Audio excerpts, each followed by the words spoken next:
Salam uşaqlar, 13 iyul 2025-ci ildə 4-cü qrupa keçirilmiş qəbul imtahan suallarının izahına baxaq.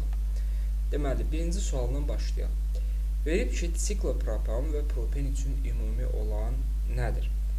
Yoldaşlar, siklopropan, yəni siklik quruluşa malik olan karbohidrogendir. Ümumi formulu C3H, deməli 6.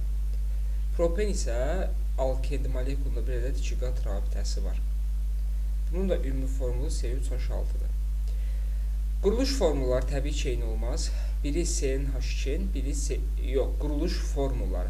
Quruluş formulları eyni olmaz. Çünki birində 2 qat rabitə var, birində isə disiklik quruluşdur. Getdi. Sigma rabitələrin sayı eyni ola bilməz. Çünki disiklo birləşmələrdə sigma rabitələrin sayı atomların cəminə bərabərdir. Amma alfatik karbohidrogenlərdə atomların cəmindən 1 çıxırsa. Molekulda hibrid orbitalların sayı sözsüz ki, bərabər olmaz. Çünki burada artıq 2 dənə karbon atomu sp2 vəziyyətdədir. D variantı. Molekulda atomların ümumi sayı. Bəli, hər ikisində ümumilikdə 9 atom var. Davam edirik ikinci sualla. Görək ikinci sualda nə verir? CO və oksigenin ibarət qaz qarşı müəyyən şəraitdə reaksiya daxil olunmuşdur. CO üzərinə gəlsin oksigen, əmələ gəlir karbon qazı. Yoldaşlar, azalmaya görə işləyəcək. Bir dənə baxın. Qaz qarşı 90-dan düşüb 70-ə. Azalmam nə qədərdir? 20 litr azalma baş verib. İndi bax, reaksiyanın özünə görə 3-dür. Gəlib düşdü, oldu 2. Azalmam nə qədər oldu? 1 litr. Bizdən soruşur ki, tau 1 anında, yəni reaksiya daxil olan karbon qazının həcmini. Yoldaşlar, 1 litr azalma zamanı əgər deməli 2 litr karbon qazı əmələ gəlirsə, azalmam mən qrafikə görə nə qədər tapdım? 20 litr. 20 litr azalmaya da yazıram x. Buradan da x bərabərdir 40 litr. Sualın düzgün cavabı ikinci var. Sualda A variantı. Davam edir üçüncü sualla. X müsbət iyonunda olan elektronların sayı, X3 müsbət iyonunda olan elektronların sayı, azot atomunun xarici elektron təbəqəsində olan elektronların sayına. Yoldaşlar, azot atomunun xarici elektron təbəqəsində neçə elektron var? 2, 5. Yəni, xarici elektron təbəqəsində 5 elektron var.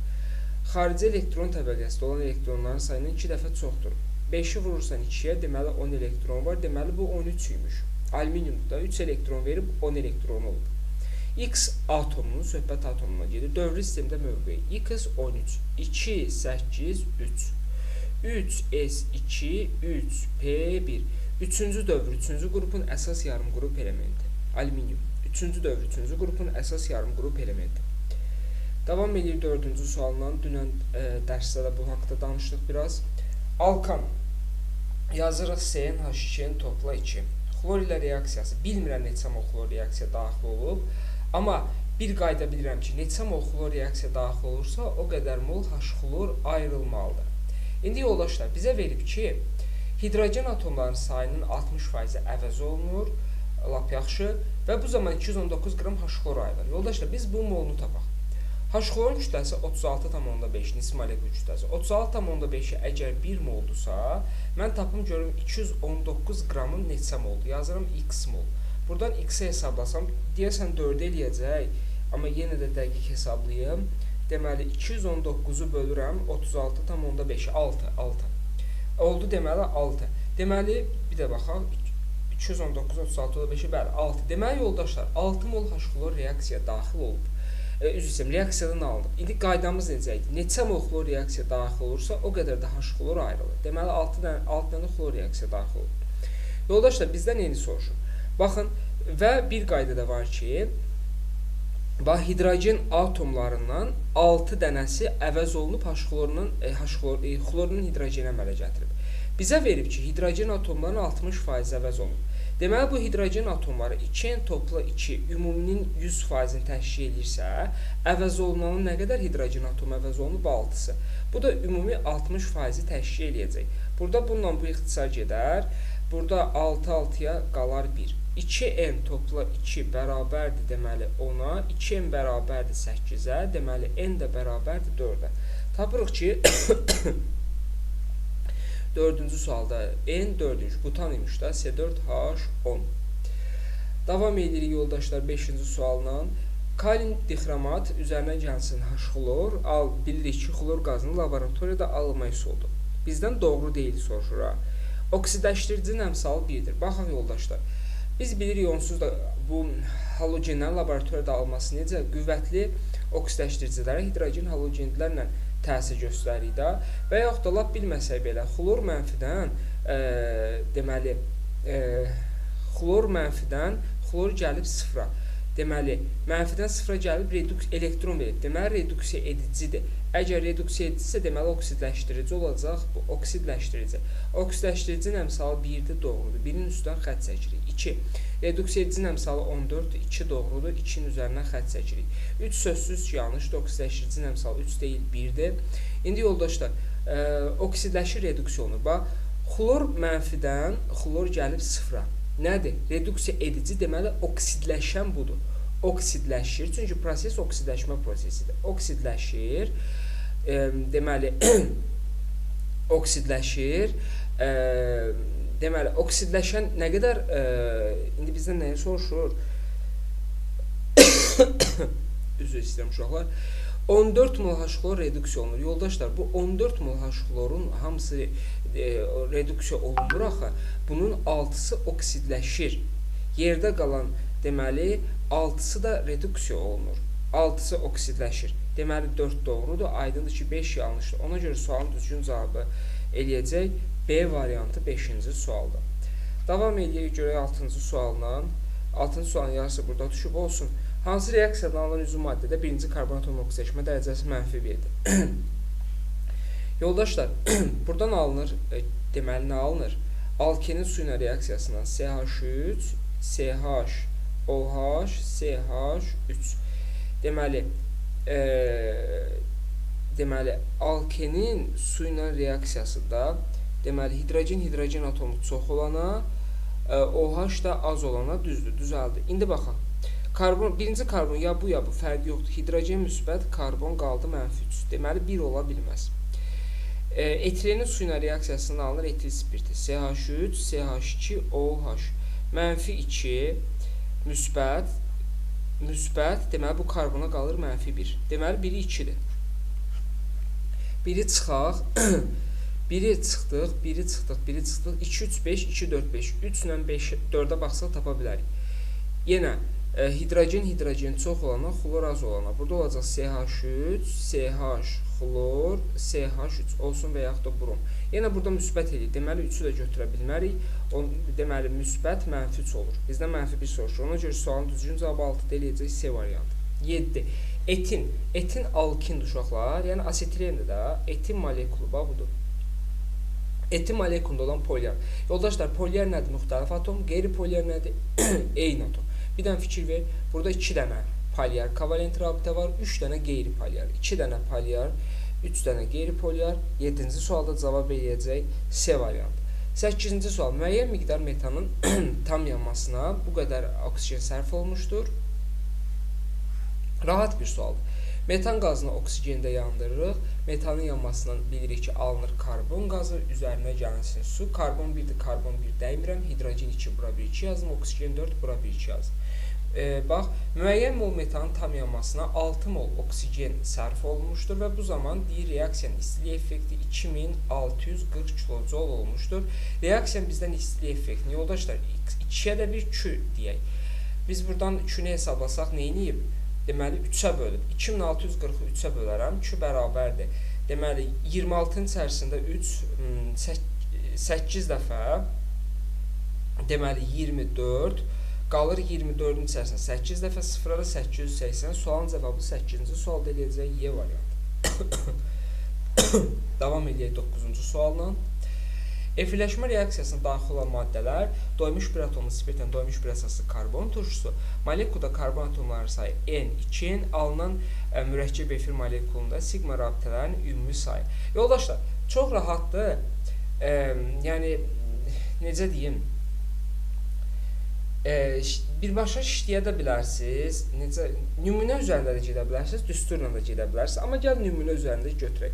Və molekulda N-in yerinə 1 yazaq, burada karbon atomda olsun 2. Elə? Çünki burada eləyəcək, N-in yerinə 1 yazsam eləyəcək 2. İndi yoldaşlar, bir atomlu spirt olsun, molekulda 1 karbon olan spirt metil spirti. Karbon turşusu da olacaq sirkə turşusu, CH3, COOH.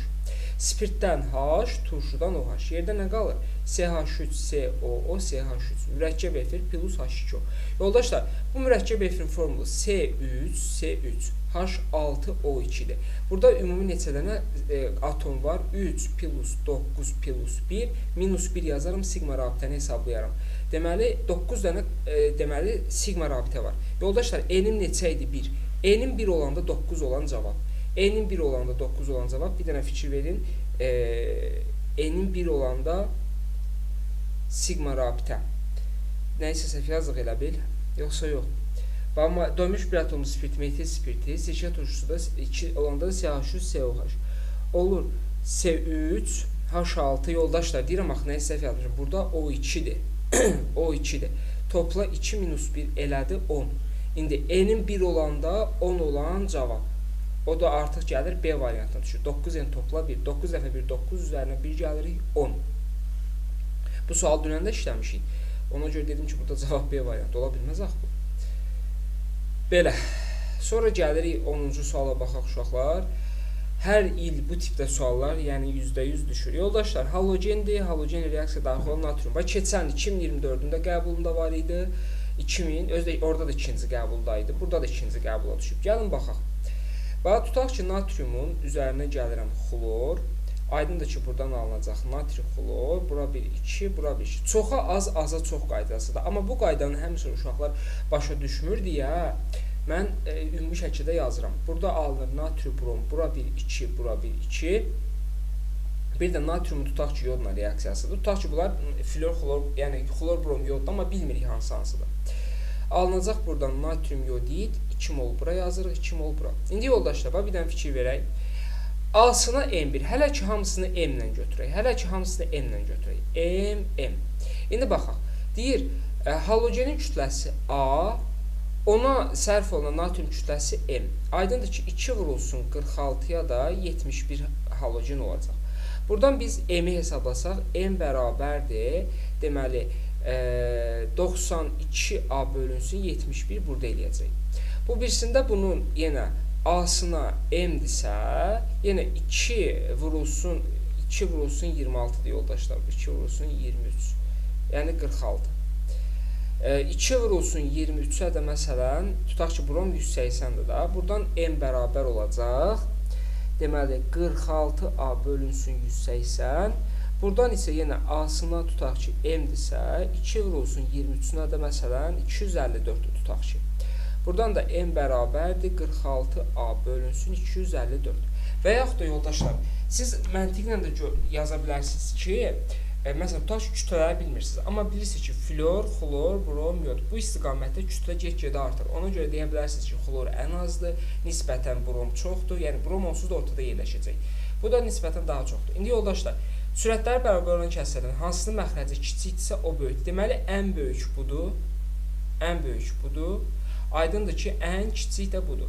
İndi fikir verək, M2-ni verib ən böyük. Deməli, bu M2 imiş, eləmi? Onda bu deməli M2 imiş. Sonra ortada verib M3-ü. Deməli, bu onda M3 imiş, M3. Onda bu M3. Aydındır ki, ən az da ən çox olandır. Deməli, bu da M1 imiş. M1. İndi baxaq. İndi baxaq uşaqlar. Bax, M2-yə sərf olunan halogen xlordur. M2-yə sərf olunan halogen xlordur. Deməli, X oldu xlor. Y oldu xlor daha doğrusu. Y oldu xlor. Sonra M3-ə sərf olunan bromdur. M3-ə sərf olunan bromdur. ZO oldu brom. M1-ə sərf olunan yoddur. M1-ə sərf olunan X da oldu yod. Yoldaşlar, reduksiya edicilik qabiliyyətinin artma. Bilirik ki, flor, xlor, brom, yod istiqamətdə reduksiya ediciliyi artır. Xlora nə demişik? Y, broma nə demişik? Z, yoda nə demişik? X. Deməli, Z, Y, X istiqamətdə artacaq. Z2, Y2, X2. Z2 elə bir cavabımız da yoxdur. Nəyi səhv yazdıq? Y, ZX uşaqlar. Y, Z, X. Belə bir cavab. Y, Z, X. Cavab C variantı. Heç nə səhv yazmamışıq. Sadəcə diqqətli olmaq lazımdır. hər il qəbulun bir sualı olan elektroliz. Duzun suda məhlulu, katodda yalnız metal ayrılır, anodda yalnız ayrılan qazın həcmi, elektrolit məhlulda alınan bir əsası turşunum olsa. Yoldaşlar, bax, bir dənə məntiqən düşünün. Məsələn, bu nə ola bilər? Bax, katodda metal ayrılsın, anodda qaz ayrılsın, elektrolit məhlulunda isə bir əsası turşu olsun. Məsələn, nəyi deyə bilərik? Bax, məsələn, aktiv metalın duzu olmaz. Çünki aktiv metalda turşu, bir əsası turşu olmalıdır da, ayrılan metal. Bu aydın ki, metal ayrılırsa bu pasiv metaldır. Məsələn, mis nitrat ola bilər, mis 2 nitrat. Bax, mis 2 nitratın suda məhlulunun elektrolizinə gəl baxaq. ELZ. Mislə hidrogen katoda getdi. Katodda ayrıldı mis. Üzərinə gəlsin. Anoda kim gedir? NO3 ilə OH. Oksigenə ayrıldı. Məhlulda isə qalır nitrat turşusu. HNO3. Hökmən əmsal. Oksigen 2-dir. Bura bir 2 yazdıq. Hidrogen oldu 4. Bura bir 4 yazdıq. Azot oldu 2. Bura bir 2 yazdıq. Misə də düşür 2. İndi görək həqiqətən doğru oldu mu? Gəl baxaq. Katodda yalnız metal. Həqiqətən katodda yalnız metal ayrılıb. Anodda qaz ayrılsın. Qaz ayrılıb. Elektrolit məhlulda alınan bir əsaslı turşu. Həqiqətən bir əsaslı turşu, nitrat turşusu. İndi baxaq. Ayrılan qazın həcmi 11,2 litr. Yazıram 11,2 litr tutaq ki, ayrılan qazın həcmi. Bu zaman bizdən soruşur, deməli, elektrolit məhlulda alınan mol sayı. 11,2 litrə x moldursa, bunun 22,4 litrinə görürsən 4 moldur. Nə edib uşaqlar? 2-yə bölüb. 4-ü 2-yə bölüb 2. Eləcə sualın düzgün cavabı 11-də C variantı. İşləmişik bu tipi suallardan da. 12-ci suala baxaq.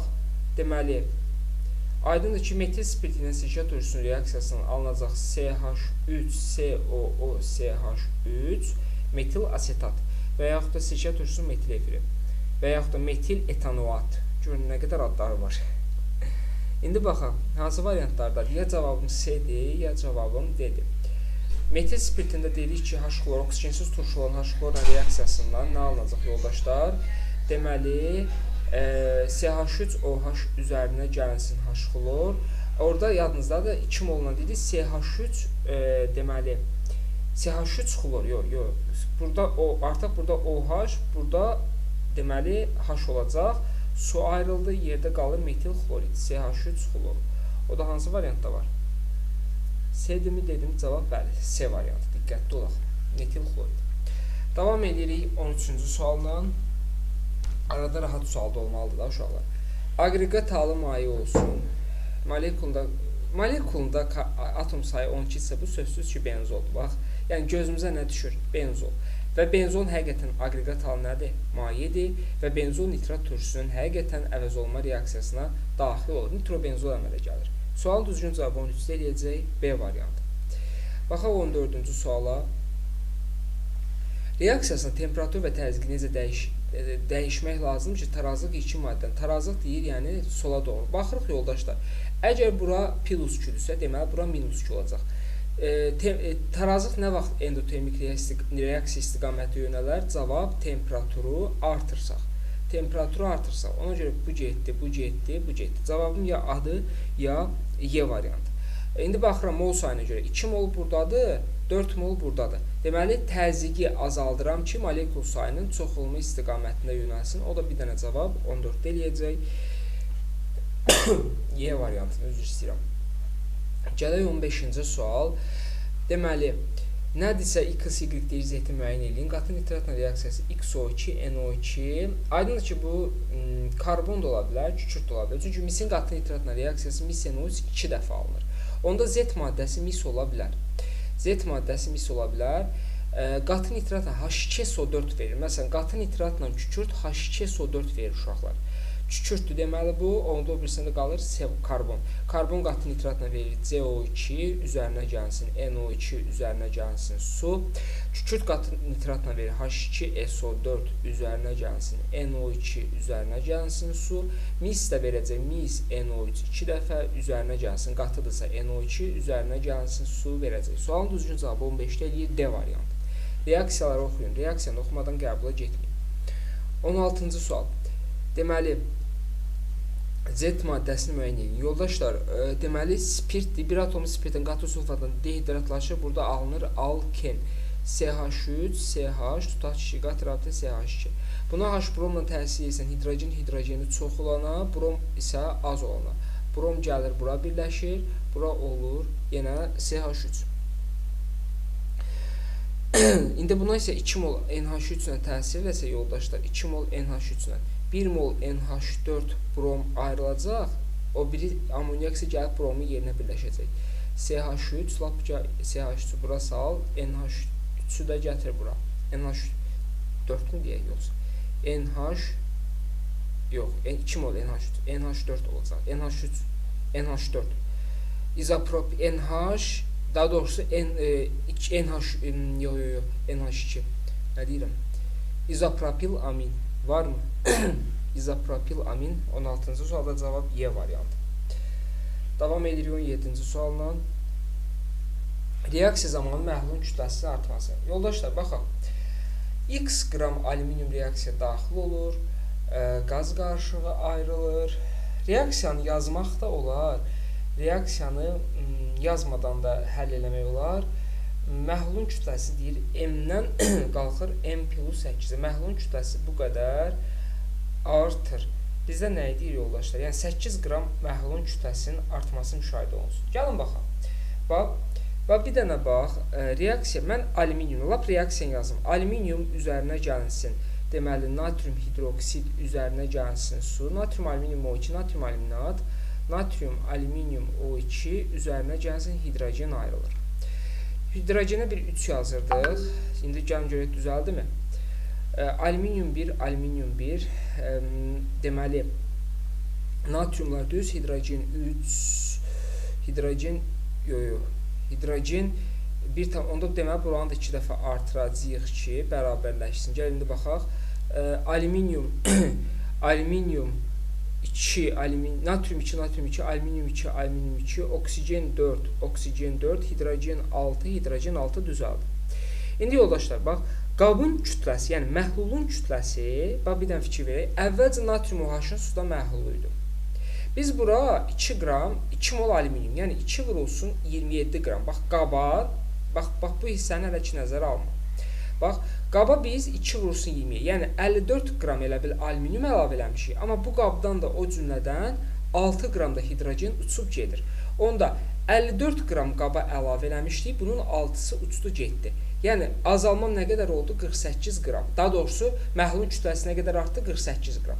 Yazıram, 48 qram məhlulun kütləsi artan zaman bizdən alüminiumla söhbət gedir. Nə qədər alüminium reaksiya daxil olmuşdur? 2 vurulsun 27, yəni 54 qram, yəni 54 qram alüminium reaksiya daxil olmuşdursa, bir dənə fikir ver, M-dən M+8-ə gəldi, yəni 8 qram artım baş verib. Yazarım, 8 qram artıma da nə qədər alüminium reaksiya daxil olmuşdur, özü verib X. Buradan X bərabərdir. Yoldaşlar, 6-ya bölüb, 4 6-ya bölürsəm 9, çox gözəl, maraqlı bir sualdır. 17-də də cavab eləyəcək. Deməli, C variantı. Davam edək 18-ci sualla.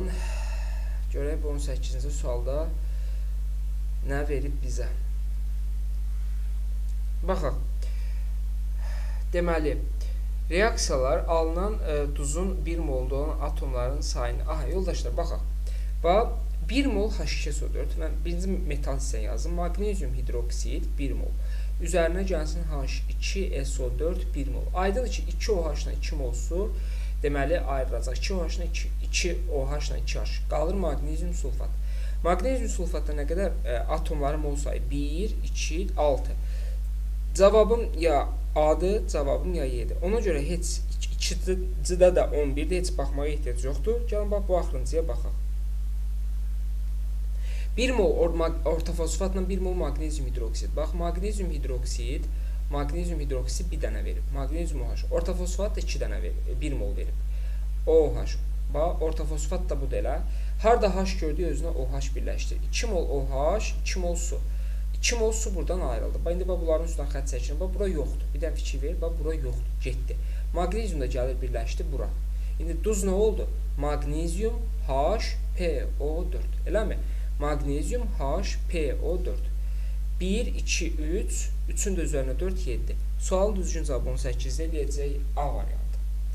Davam edir 19-cu sualla. Əvvəldə var idi, təkrar bir sualdır. Aydındır ki, söhbət yenə alfa alanindən gedir uşaqlar. Bu qlisin ola bilməz. Qlisinin dipeptidində olmaz. Alfa alanindir. Bax, alfa alanin necə yazaq? Gəl belə yazaq. NH-ni burada verdiyinə görə bu formada yazaq. CH3. Bax, bu olur yoldaşlar alfa alanin. Elə? Bunun üzərinə yenə bir dənə NH, CH, CH3, COOH. Yəni bunun dipeptidini alıramsa, OH ilə H verdi su. Yerdə nə qalır? NH2, CH, CH3 aşağı, 3C. Oksigeni qaldıraq yuxarı, qalıb NH, CH, aşağı CH3, COOH. Həqiqətən bir dənə fikir verin, bu maddə ilə bu maddə üst-üstə düşür. Deməli, bu glisinin yox, alanin dipeptididir. Biri çıxdıq, biri çıxdıq, biri çıxdıq. 2, 3, 4, 2 ilə 4 dəqiqdir, 3 ilə 5-ə baxaq. 3 ilə 5-ə baxaq. Molekulunda bir dənə peptid rabitə var, bəli. Bunun molekulunda bir dənə peptid rabitə var, hansı ki, bax, budur. Bu olur bir dənə peptid rabitə. CN, bax, bu hissə yoldaşlar adlanır peptid qrupu və bu rabitə adlanır peptid və yaxud da amid rabitəsi. 3 niyə yanlışdır? 1 molun tam hidrolizinə 2 mol su yox yoldaşlar. Bu dipeptid isə 1 mol hidrolizinə 1 mol su sərf olunur. Gəlirik 20-ci suala baxaq. Görək 20-də nə bizi gözləyir. Bu qədər H2 ilə bu qədər oksigen reaksiyası, reaksiya tam daxil olur ifadələr. Gəlin baxaq yoldaşlar. H2S üzərinə gəlsin oksigen. Özü verib ki, alınır. SO2 üzərinə gəlinsin su. H2S 2 mol, oksigen 3 mol. SO2 2 mol, bu da 2 mol. Yoldaşlar, başlanğıcda deməli hidrogen sulfidi, yəni H2S verib 0,2, bunu verib 0,6. Və yoldaşlar, hansı reaksiyalar reaksiyasına tam daxil olur? Hansı ifadə, yəni biri demək tam sərf olacaq. Yoldaşlar, əgər bunun ikisinə, bunun üçü sərf olunursa, mən oksigeni 0,6 götürsəm, mənə 0,4 H2S lazımdır. Mənim əlimdə 0,4 H2S-im varmı? Yox. Deməli, məsələn, ikisinə işləyəcəm. 2-yə 3-dürsə, gəlib bunun 0,2-sinə 0,4, 0,2-sinə yox. Deməli, 0,2-dirmi? Tam sərf olunur. 0,4 nədir? 2-yə 3-dürsə 0,2, 0,6 sərf olunacaq. Yəni, heç birindən artıq qalmır, reaksiya tam gedir. Bu zaman 0,2 bundan alınacaq, 0,2 mol da bundan alınacaq. İndi baxaq. 1. 0,2 mol SO2 alınır. Bəli, doğrudur. 2. 7,2 qram su alınır. 2 mol, suyun 1 mol 18 qramdır. Onda 2 mol isə deməli 3,6 qram su alınır. 2 yanlışdır. 0,3 oksigen artıq qalar. Deməli, nəysə səhv yazıq elə bil. Dayan görüm. 2-yə əgər 3 sərf olunursa, bunun 0,2-sinə yoldaşlar, mən niyə 0,6 yazıram? Bunun 2-yə 3 sərf olunursa 0,2, 0,3 sərf olunar da. Onda oksigen başlanğıcda 0,6-dır. Bunun 0,3 sərf olundu, deməli 0,3 oksigendən artıq qaldı. Ona görə sualın düzgün cavabı 20-də eləyəcək 1 ilə 3 B variantı. Yəni, kiçik bir riyazi səhv məndən alır da. Səhv yazıram. Baxaq. M sayda asimetrik karbon al. Burada dedik nəsə səhvlik var. Burada NA ilə falan versə yaxşı olardı. Amma verməyib, biz də deməli olduğu kimi yazaq. M sayda asimetrik karbon atomu olan selülozanın tam yanmasına neçə mol karbon dioksid alınır? Yoldaşlar, selüloza nəyin polikondensləşməsindən alınır? Selüloza. Dedik ki, selüloza beta glukozanın polikondensləşmə məhsuludur. Beta glukozanın polikondensləşmə məhsuludur. İndi yoldaşlar, beta glukozada isə, yəni glukozanın biri var açıq, biri var qapalı forması. Beta glukoza glukozanın qapalı forması və biz deyirik ki, qapalı formada glukozada 5 karbon atomu asimetrikdir. Bax, bu tutaq ki, glukozanı bir dənə sizə çəkim. Deməli, HOH yazıram. Beta glukoz olduğuna görə OH, OH, H, yox, 3-cü karbon atomu istisnadır. OH,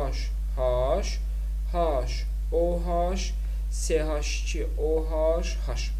Yoldaşlar, bax, bir dənə bu karbon atomu istisna yerdə qalan, bax, 1, 2, 3, 4, 5. 5 karbon atomu asimetrikdir. Bir dənə bu asimetrik deyil. İndi yoldaşlar, əgər M sayda asimetrik karbon atomu varsa, deməli, burada M-dir da, 5M-dir. Olan selülozanın tam yanmasından neçə mol karbon dioksid əmələ gələr. Deməli, M sayda karbon atomu olan, bir dənə gözünü görək, nə isə itirdik deyəsən. Deməli, bizə nə verib deməli uşaqlar? Deməli, M sayda karbon atomu olan, onda yazaq da, selulozanın ümumi formu nədir? C6H10, deməli, C6H10O5-dir də. Selulozanın yanmasından alınan karbon qazı 6 mol karbon qazı əmələ gəlir selulozanın. Yəni, selulozanın bir dənəsindən 6 mol karbon qazı əmələ gəlirsə, 6 mol karbon qazı əmələ gəlirsə,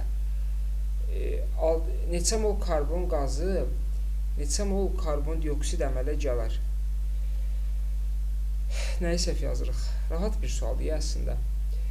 M sayda asimetrik karbon atomu olan selulozanın, N sayda asimetrik karbon atomu olan selulozanın.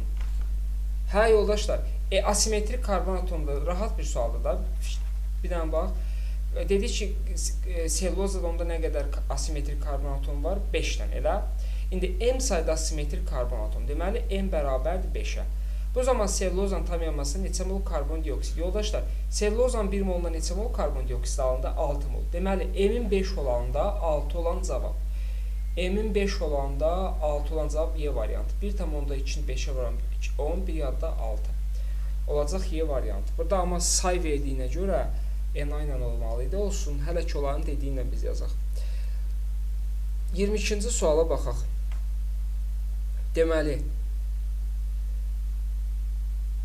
yoldaşlar, silisiumun aydındır ki, qələvi məhlulun reaksiyasından hidrogen alınır. Onda buradan alınacaq natrium 2 silisium O3. Natrium 2 silisium O3. Natrium metasilikata da H-xlorun təsir göstərir. Natrium xlor, bir də metasilikat turşusu alınacaq. H2 silisium O3. Sualın düzgün cavabı 22-də eləyəcək B variantı. Keçək 23-cü suala. Bu qədər natrium artıq miqdarı su ilə qarşılıqlı təsirindən alınan miqdarda hidrogen almaq üçün, yoldaşlar, natrium bir valentli metaldır. Bunun 1 molundan 0,5 mol hidrogen ayrılacaq. Yəni, 23 qram natriumdan 0,5 mol hidrogen alınırsa, 4,6 qramdan x mol. Buradan x bərabər neyini? 2-yə vurub 10-a bölüb. 2-yə vur, 1, 10-a bölüb, deməli 0,1 mol deməli əlində var hidrogen. İndi, ayrılan miqdarda hidrogen almaq üçün neçə qram dəmirə xlorid turşusundan təsir etmək lazımdır. Dəmir üzərinə gəlsin H-xlor. Bilirik, burada dəmir 2 valentli düzü alınır. Dəmir xlor 2 plus hidrogen, bura 1,2. Bu qədər hidrogen, yəni 0,1 mol hidrogen almaq üçün neçə qram dəmir? Yazıram x-dırsa, bunun birinə də 56 qram dəmirdir. Buradan da x bərabərdir. 10 dəfə azaldırıq, 5,6. Sual düzgün cavab eləyəcək, 5,6 rahat bir sual. Birinci qrup səviyyəli bir sualdır, deyərdik. Sonra 2,3 dimetil butanal, metan, etan, propan, butan. Elə butan al, yəni aldehiddir. 2,3 dimetil butanal, CH3, CH3. Yerdə qalanları CH3, CH, CH. Deyir ki, 2,3 uşaqlar üzr istəyirəm, 3,3. Onda bu olacaq CH2, bu olacaq CH3. Onsa fərqi olmayacaq, amma yenə də. 3,3 dimetil butanal molekulunun funksional qrupun kütlə payını hesab edin. Yoldaşlar, funksional qrupum C2, H3, funksional qrupu üzr istəyirəm, nə deyirəm? Funksional qrup aldehid qrupudur, COH qrupudur. COH-ın kütləsini böləcəyik, deməli C1, 2, 3, 4, 5, 6. C6H, deməli 9, 10, C6H12, 10-un kütləsinə vuracağıq 100-ə. Bərabərdir. COH 12-nin üzərinə 16, 28, 12-nin üzərinə 16, 28, 29 bölünsün. 72, 72-nin üzərinə 12, 84, 84-ün də üzərinə 16 gəlsəm 100 vurulsun, bölünsün 100, vurulsun 100-lə hesablayaraq 100-də ixtisar gedər. Deməli, funksional qrupun kütlə payı olar 29%. Gələk, bu sualda da nəsə səhvlik var. Amma onların fikrinə uyğun olaraq izah edək. Doymamış duz məhlulun qatlığı, məhlulun kütləsinin hansı qrafikin əsasən uyğun olmayan ifadələr müəyyən edin. Yoldaşlar, bax, deməli x1, x2 keçidi zaman məhlula yalnız duz əlavə olunur. İndi bax bir dənə bu m nəyin kütləsidir? Məhlulun kütləsinə diqqətli olaq, bir dənə baxaq. Deməli x1, x2 keçidi zamanı x1, x2 keçidi zamanı məhlula yalnız duz əlavə olunur. x1, x3 keçidi zaman məhlula yalnız duz əlavə olunur. Amma bir şey də var, söhbət doymamış duz məhlulunun qatlığından gedir ha. x3, x1 keçidi zaman məhluldan su buxarlanır. x2, x1 keçidi zaman məhlulda su əlavə olunur. Gəlin baxaq. Yoldaşlar, x1, x2 keçidi nədir? Fikir verək. x1, x2 keçidi. Yəni bu istiqamətə fikir verək. Aydındır ki, x bu x oxudur da. Yoxsa y-dir. Yox, y oxu. Y oxu boyunca omega kütlə payı artır. Kütlə payı artırsa, məhlula yalnız duz əlavə olunur ifadəsi. Məhlula yalnız duz əlavə olunur və bir də bir şey fikir verək. x1, x2 keçidi zamanı məhlulun kütləsi də artır. Deməli, bu ifadə doğrudur.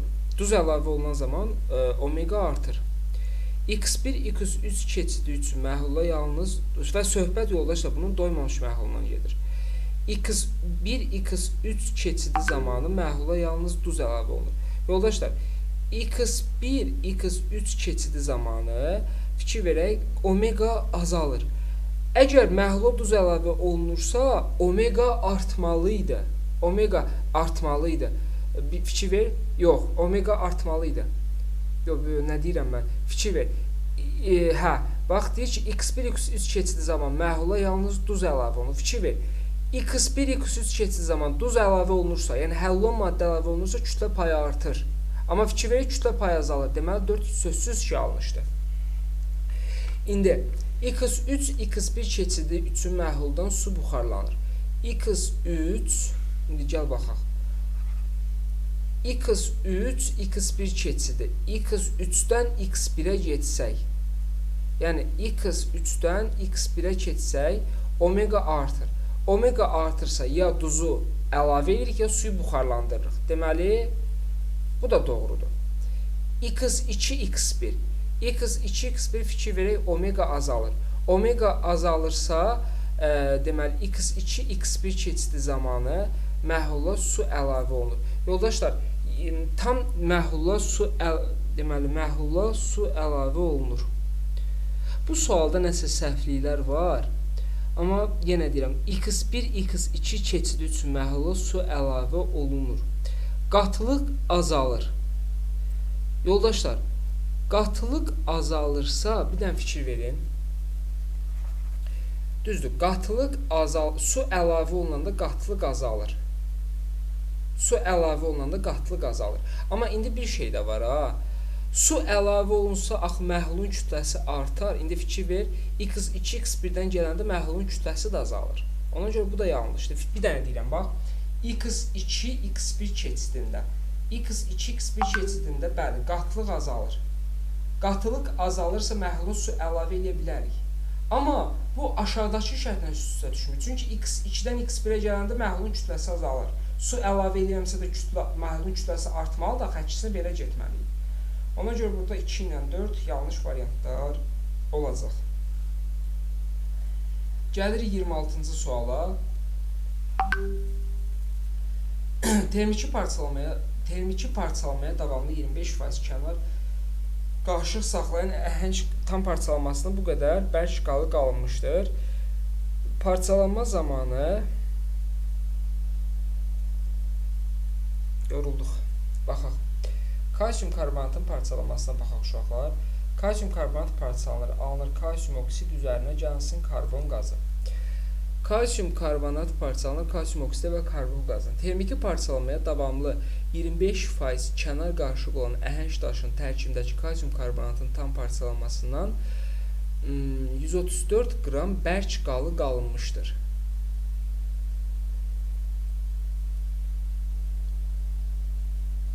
Parçalama zamanı əmələ gələn karbon qazının həcmini hesablayın. Və bunun 25%-də kənar qarışıqdır. Bax, əhəng daşının və söhbət bu əhəng daşının tam parçalanmasından gedir. Yəni, bu əhəng daşı bərk qalı qalınmışdır. İndi bir şey də var ki, bu bərk qalığa kalsium karbonat da daxil olacaq, yoxsa ki, bir dənə baxaq. 134 qram deməli, bərk qalıq. Gəl bir dənə buna görə hesablayaq. 134 qram bərk qalığın 134 qram bərk qalı qalınmışdır. Necə yazaq? Bir dənə gözünü uşaqlar. 134 qram bərk qalıq. Davam edir uşaqlar yenə. Deməli, 26-cı sualda. Əhəng daşının termiki parçalanmaya davamlı 25% kənar qarşı. Bax, məsələn, tutaq ki, kalsium karbonatı parçaladıq. Kalsium karbonatı parçalananda alınır kalsium oksid, üzərinə gəlsin karbon qazı. Əgər mənim kalsium karbonatı başlanğıcda kalsium karbonata mollanmışdı x, kalsium karbonata bir x qramla söhbət. Yəni x qram kalsium karbonat olsa başlanğıcda, bunun 25% kənardır. Bizə yəni lazım olmayan hissədir. Yəni 0,25 x parçalanmır. Yəni kənar hissədir. Parçalanmır. Yerdə qalan 0,75 x parçalanır. Parçalanır. Elə? İndi bunun 100 qramının parçalanmasından 56 qram bundan əmələ gəlirsə, bunun parçalanan nə qədərdir? 0,75 x. Bir t qram kalsium oksid. T qramı buradan hesablasaq, deməli, t qramı buradan hesablasaq, 0,75 vurulsun 56 bölünsün 100. 0,42. 0,42 x deməli, kalsium oksid əmələ gəlib. Kalsium oksid əmələ gəlib. Kalsium oksid əmələ gəldi. Lap yaxşı. Və kalsium oksidi də bərk qalığı təşkil edir. Yoldaşlar, qalan bərk qalıq, yaxşı olardı ki, deyərdi, bərk qalıq qalmışdır, yox. Deyərdi ki, ümumi bərk qalığın kütləsi 134 qram olmuşdur. Çünki bunun 0,25-i parçalanmayıb, 75-nin parçalanmasından da 0,42 bərk qalıq qalınır. Yəni, yaxşı olardı ki, yazardı, ümumilikdə bu qədər bərk qalıq qalmışdır. Onda biz bərk qalığı 0,25 x plus 0,42 x bərabərdir. Deməli, 134 götürərik. Buradan 0,42-nin üzərinə 0,25 eləyəcək 0,67 x bərabərdir 134-ə. Buradan da x bərabərdir 134-ü bölürəm 0,67-yə 200. Deməli, x-in yerinə 200 qoyacağıq. X-in yerinə 200 qoysaq, 200-ün 0,75-ə vursaq, indi 200-ü vururam 0,75-ə, 150. Demək, yoldaşlar, parçalanan kalsium karbonat 150 qram imiş. İndi gəl baxaq. Əgər bunun 150-si parçalanırsa, 150-sinin parçalanmasından x litr karbon qazı, ümumi 100-ünün parçalanmasına da 22,4 litr karbon qazı. Buradan x bərabərdir. 150-ni vururam 22,4-ə, bölürəm 100-ə 33,6. 33,6 litr sualın cavabı olacaq.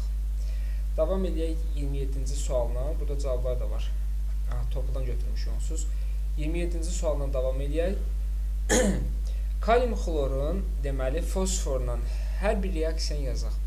Deməli, kalium xlor manqan oksigen təsir etdikdə alınır kalium xlor. Manqan oksigen təsir etdikdə daha doğrusu kalium xlor plus oksigen. Kalium xlor oksigen təsir edəcək. Alınacaq kalium xlor, üzərinə gəlsin xlor 2, üzərinə gəlsin su.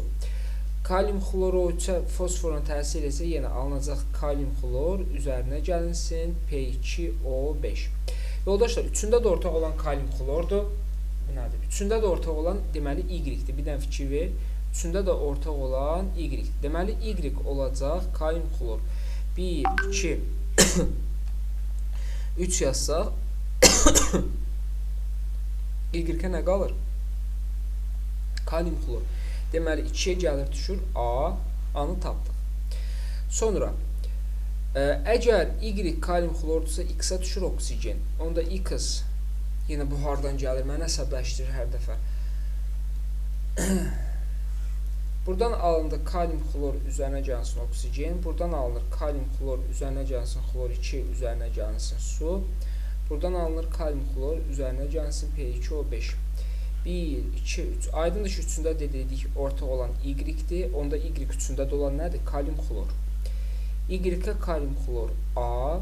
Əgər Y kalium xlordursa, X-ə qalır oksigen. Deməli, onda 1 Y. Z-ə tapaq.